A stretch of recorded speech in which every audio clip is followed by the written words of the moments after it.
Friends, my greetings to all of you. First of all, I would like to greet Dr. Abid Hussain, Justice Dharmadhikari, and our High Commissioner, Dr. Jaishankar, Sri Indrajit Singh ji, and Chatu Bode, and Atul, and Sri Atul, all the teachers, students, and parents. Wish you all the best. Friends, I am indeed delighted to participate in the opening new campus of the Global Indian International School, Singapore, and interact with the students of GIIS from different campuses. I am happy that GIIS, apart from running many schools in Singapore and Malaysia, are working on tribal development projects in Gujarat, a state of India, through their Flip of Generation project with an aim of empower the Adivasi children with education. When I see all the GIS environment today with the kind of quality education important in GIS in Singapore, I visualize the GIS should be represented equally by all the Singaporeans. Who are the all Singaporeans? They may be Malay's origin, Chinese origin, and Indian origin. Then we get a great education. Nowhere any better education we can have if all the people of the society become students of this great institution. And it is essential to work for it.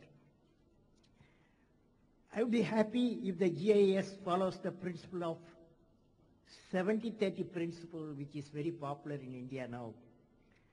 What is that 70-30 principle?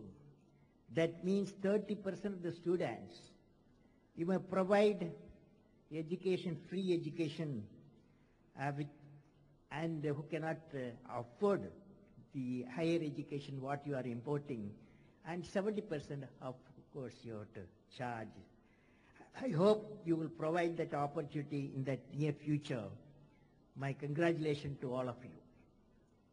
As I am in the campus of a school named as Global Indian International School in Singapore, I was thinking what it means. It immediately brings to my mind the potential diversity of human mind to perform multitask if properly trained. It signifies that we are part of a whole. I see the youth development has multiple dimensions. The youth working hard, improving his knowledge or her knowledge with a career goal can serve the family, can serve the society, can serve the nation to which he or she lives, and can serve the humanity as a whole. All are complementary, but the starting point in education, what is the starting point? Education with value system. Hence, I have chosen to share my thoughts with you on the topic education is the primary mission. Education is the primary mission. When the students come out of the educational institutions, certain capacities are required to be built in them to deal with the real world, particularly to grow in their professional career and participate in the national global development. I suggest that the ingredients for the capacity building must be embedded right from the beginning of the student's life, from the primary education to the higher education. What are these capacities?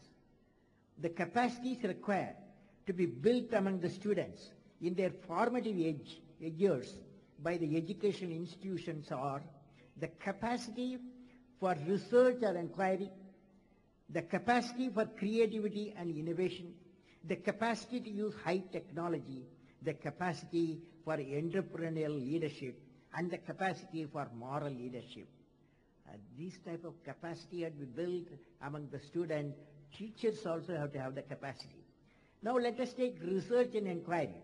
The 21st century is about the management of all the knowledge and information we have generated and the value addition we could bring to it. We must give our students the skills with which they find a way through the sea of knowledge that we have created and continue with lifelong learning. Today, we are empowered by technology to teach ourselves beyond classrooms and become the lifelong learners. This is indeed required for sustained economic development of the nations and also individual prosperity. Next is creativity and innovation. The management of knowledge in 21st century is beyond a capacity of a single individual or a single institution. The amount of information that we have around is overwhelming. The management of knowledge, therefore, must move out of the realm of the individual and shift into the realm of a networked groups. The student must learn how to manage knowledge collectively and work in multidisciplinary teams. When the information is networked, the power and the utility of the information grows multifold as predicted by Metcalfe's law. And information that is static does not grow. In the new digital economy, information that is circulated across the enterprise creates innovation and eventually contribute to the national wealth. Every student in our schools and colleges should be brought in contact with technology to aid their learning process. In the midst of all the technological innovation and revolution, we cannot think that the role of teachers will be diminished. In fact, the teacher will become even more important, and the whole world of education will become teacher-assisted and would help in teleporting the best teacher and propagate the knowledge. The teacher becomes a facilitator and knowledge manager. For full utilization of the available, for full information of the available connectivities through satellite and high-resolution optical fiber communication with technologies, the most critical aspects of the availability of quality content. I would suggest all the experts here to address the important issue. The aptitude for entrepreneurship should be cultivated right from the beginning, and in the educational environment, both in the schools and the colleges. We must teach our students to take calculated risk for the sake of larger gain, but within the ethos of good business. They should also cultivate a disposition to do things right. The teachers and administrators as a role model is very, very important. The inner being must be illuminated with righteousness. This capacity will enable them to take up challenging tasks later. Finally, the moral leadership. Moral leadership involves two aspects. First, it requires the ability to have a compelling and powerful dreams or vision for human betterment. Moral leadership requires a disposition to do the right thing and influence others also to do right things. Now I would like to share with you my experience while I was in a college.